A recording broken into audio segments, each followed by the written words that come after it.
se iniciou o ano passado, que já estava adiantado no passado, mas que acabou sendo interrompido e retomado no começo desse ano. São números, portanto, oficiais, aqueles com os quais trabalhamos, né? No universo de 116 mil presos, mais ou menos 116 mil presos, que já estão no regime fechado e semiaberto no estado de São Paulo, com base em um estudo de 2002, feito pelo Instituto Brasileiro de Ciências Criminais, e com base num estudo recente do ano passado, nós chegamos a um universo de aproximadamente 20% da população prisional, ou seja, 20% desse total de 116 mil presos, em condições de já ingressar com um pedido de benefício que está apto, em tese, a colocá-lo num regime de liberdade ou de semi-liberdade. Isso representa mais ou menos 23 mil presos, que já teriam... São 23 mil vagas a menos no sistema, mais ou menos.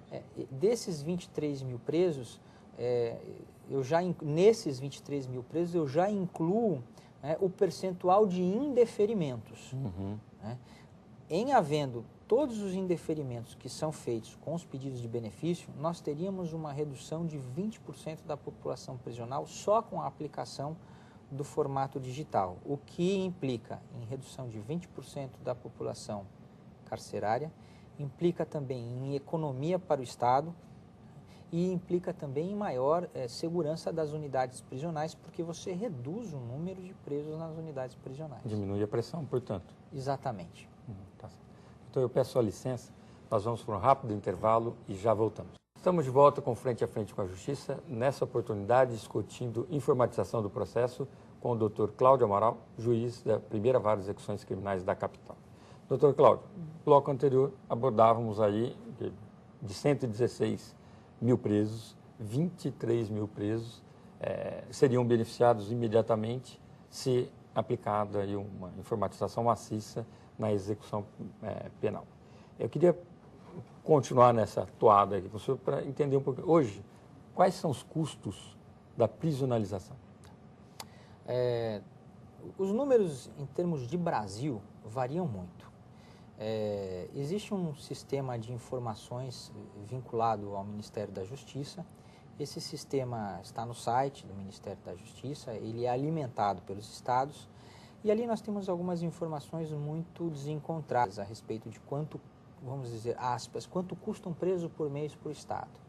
No estado de São Paulo, a gente conseguiu levantar esses números de uma forma mais precisa. Nós temos uma alimentação muito boa dessas informações.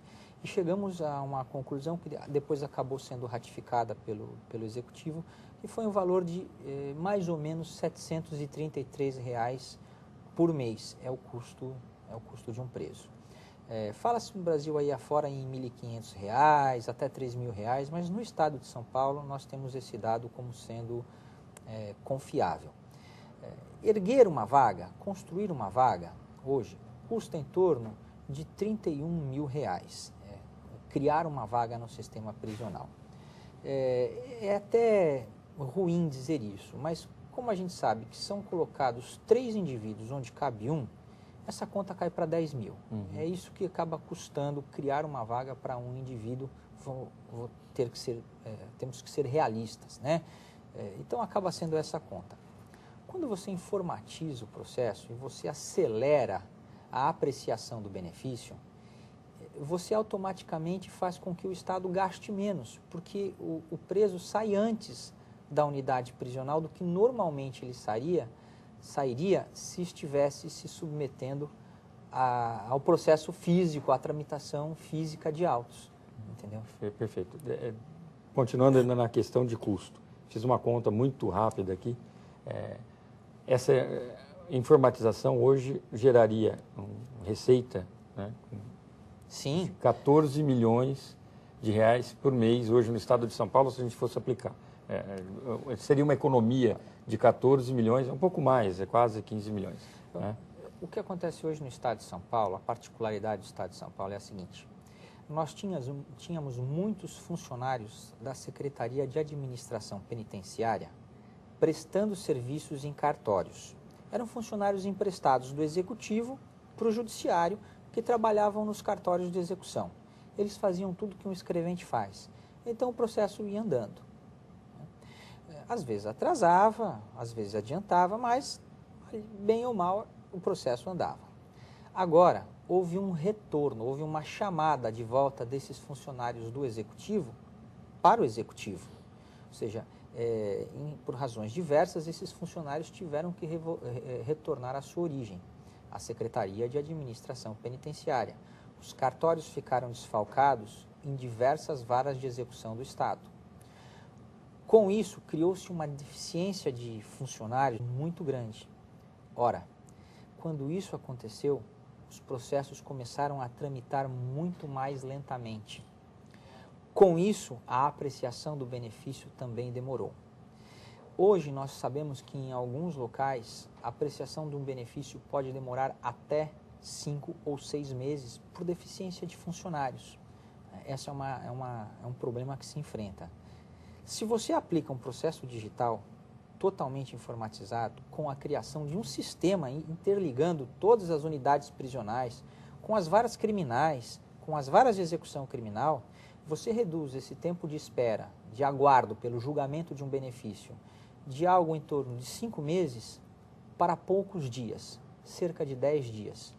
Isso representará, portanto, a redução da população carcerária e a redução de gastos por Estado, que a cada 5 meses, só com gastos diretos, reduziria cerca de 85 milhões de reais a cada 5 meses, o que representa uma economia anual de mais de 200 milhões de reais só com a antecipação na apreciação dos pedidos de benefício, já computados os percentuais de indeferimento desses pedidos de benefício. Doutor, fazer um pouco o papel aqui de vilão na história. Nós temos mais celeridade se induzirmos a uma informatização mais rápida. Mais economia, não só para o judiciário, mas também e especialmente para o Poder Executivo, que é quem administra essas vagas. Por que, então, que tem tanta dificuldade? Quais são essas dificuldades? Não foi implementado imediatamente isso? Nós, o ano passado, formalizamos isso perante o Tribunal de Justiça e, nesse ano, a gestão do Dr.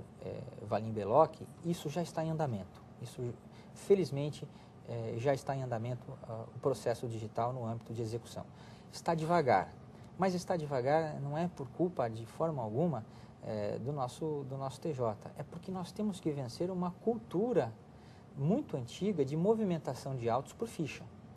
E temos também, obviamente, uma dificuldade na concepção desse sistema. Esse sistema vai exigir, primeiro, portanto, abandonar a cultura de fichas. Nós temos que esquecer a movimentação processual de papel. E segundo, alimentar sempre adequadamente esse sistema. Isso exige treinamento dos funcionários. Os funcionários precisam estar treinados para sempre alimentar o sistema adequadamente, porque é isso que vai fazer o processo digital de execução penal funcionar, andar. É necessário também que exista, como eu disse, sistema. Não é só o processo de execução que tem que estar informatizado. É necessário que ele seja capaz de dialogar